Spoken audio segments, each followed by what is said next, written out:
This evening I'm going to share one of my favourite books with you, which is Paddington by Michael Bond.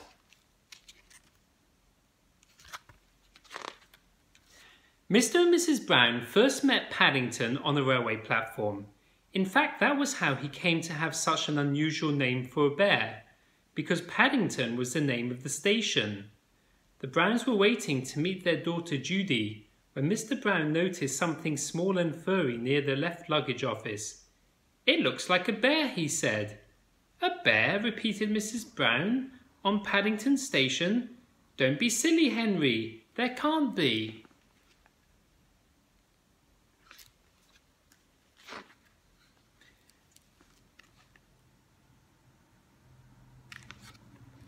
But Mr. Brown was right.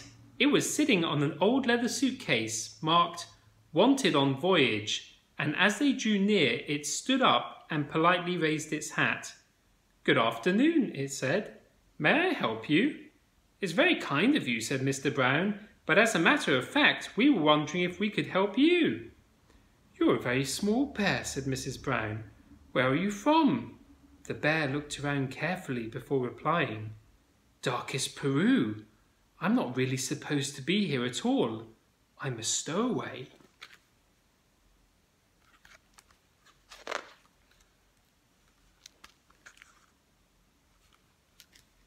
"You don't mean to say you've come all the way from South America on your own?" exclaimed Mrs. Brown. "Whatever did you do for food?" Unlocking the suitcase, the bear took out an almost empty glass jar. "I ate marmalade," it said.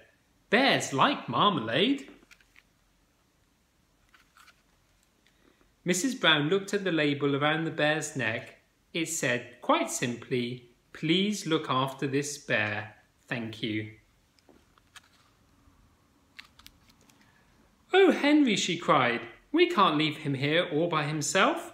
There's no knowing what might happen to him. Can't he come home and stay with us?" "Stay with us?" repeated Mr. Brown nervously. He looked down at the bear. Would you like that?" he asked. "That is," he added hastily, "if you have nothing else planned." "Oh, yes," replied the bear. "I would like that very much. I've nowhere to go and everyone seems in such a hurry." "That settles it," said Mrs. Brown.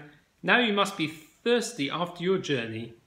Mr. Brown can get you some tea while I go and meet our daughter Judy." "But Mary," said Mr. Brown, "we don't even know its name." Mrs. Brown thought for a moment. "I know," she said. "We'll call him Paddington after the station." "Paddington!" The bear tested it several times to make sure. "It sounds very important." Mr. Brown tried it out next. "Follow me, Paddington," he said. "I'll take you to the snack bar."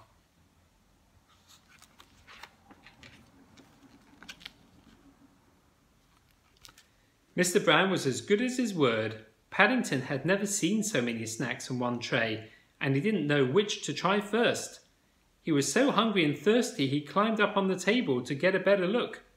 Mr. Brown turned away, pretending he had tea with the bear on Paddington Station every day of his life. "Henry," cried Mrs. Brown when she arrived with Judy, "what are you doing to that poor bear?" Paddington jumped up to raise his hat, and in his haste he trod on a strawberry tart, skidded on the cream, and fell over backwards into his cup of tea.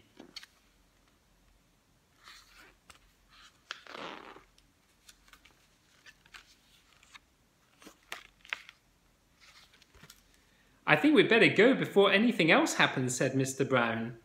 Judy took hold of Paddington's paw. "Come along," she said. "We'll take you home and you can meet Mrs. Bird and my brother Jonathan." Mr. Brown led the way to a waiting taxi. "Number 32 Windsor Gardens, please," he said. The driver stared at Paddington. "Bears is extra," he growled. "Sticky Bears is twice as much. And make sure none of it comes off on my interior. It was clean when I set out this morning."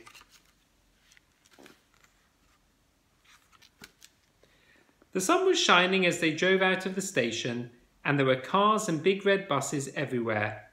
Paddington waved to some people waiting at a bus stop and several of them waved back. It was all very friendly. Paddington tapped the driver on his shoulder. "It isn't a bit like Darkest Peru," he announced. The man jumped at the sound of Paddington's voice. "Cream," he said bitterly. "Cream and jam all over me coat."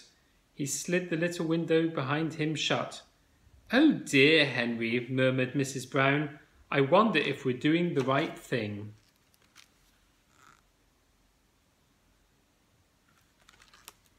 Fortunately, before anyone had time to answer, they arrived at Windsor Gardens, and Judy helped Paddington onto the pavement. "Now you're going to meet Mrs. Bird," she said. "She looks after us. She's a bit fierce at times, but she doesn't really mean it. I'm sure you'll like her." Paddington felt his knees begin to wobble. "I'm sure I shall if you say so," he replied. "The thing is, will she like me?" "Goodness gracious," exclaimed Mrs. Bird. "What have you got there?" "It's not a what," said Judy. "It's a bear called Paddington, and he's coming to stay with us." "A bear?" said Mrs. Bird, as Paddington raised his hat. "Well, he has good manners, I'll say that for him." "I'm afraid I stepped on a jam tart by mistake," said Paddington. "I can see that," said Mrs. Bird. "You'd better have a bath before you're very much older. Judy can turn it on for you. I dare say you'll be wanting some marmalade too." "I think she likes you," whispered Judy. Paddington had never been in a bathroom before, and while the water was running he made himself at home. First of all he tried writing his new name in the steam on the mirror. Then he used Mr. Brown's shaving foam to draw a map of Peru on the floor. It wasn't until a drip landed on his head that he remembered what he was supposed to be doing. He soon discovered that getting into a bath is one thing, but it's quite another matter getting out again, especially when it's full of soapy water.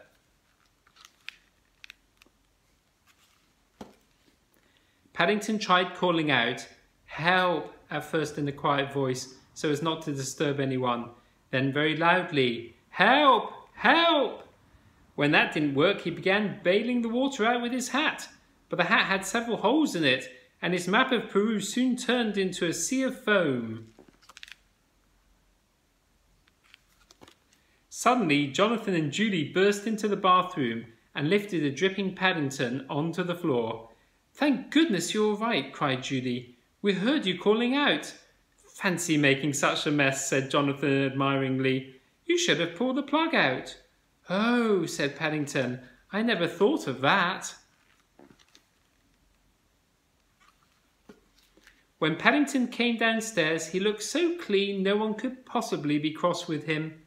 His fur was all soft and silky, his nose gleamed, and his paws had lost all traces of the jam and cream.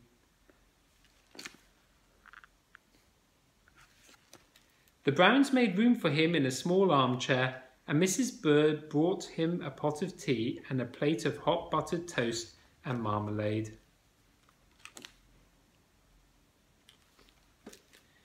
"Now," said Mrs. Brown, "you must tell us all about yourself. I'm sure you must have had lots of adventures." "I have," said Paddington earnestly. "Things are always happening to me. I'm that sort of a bear." He settled back in the armchair. "I was brought up by my Aunt Lucy in Darkest Peru," he began, "but she had to go into a home for retired bears in Lima." He closed his eyes thoughtfully, and a hush fell over the room as everyone waited expectantly.